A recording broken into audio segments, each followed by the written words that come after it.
ជំរាបសួរពុកម៉ែបងប្អូនសួស្តីកូនសិស្សទាំងអស់គ្នាតោះក៏លេខមើលពីសកម្មភាពខ្លះៗកូនសិស្សកំពុងតែធ្វើដំណើរទៅធ្វើការនៅប្រទេសជប៉ុនចំនួន7នាក់ទៀតហើយដោយសារពេលនេះមានការងារច្រើននៅឯប្រទេសជប៉ុនតម្រូវឲ្យក្រុមហ៊ុនយើងជ្រើសរើសបងប្អូនជាពលករជំនាញគ្រប់ផ្នែកនិងសិក្ខាកាមជាច្រើនអ្នកដើម្បីទៅធ្វើការនៅប្រទេសជប៉ុនសម្រាប់បងប្អូនជាពលករជំនាញមិនថាអ្នកនៅខ្មែរ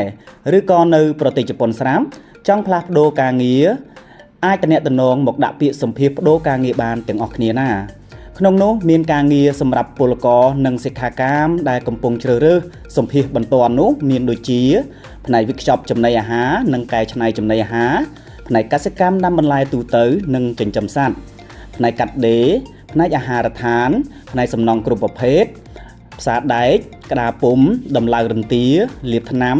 ធ្វើផ្លូវនិងរុះរើផ្ទះដូច្នេះហើយតើបងប្អូននៅចាំដណាទៀតសូមរុះរាន់មកដាក់ពាក្យដើម្បីសម្ភាសទាំងអស់គ្នាណា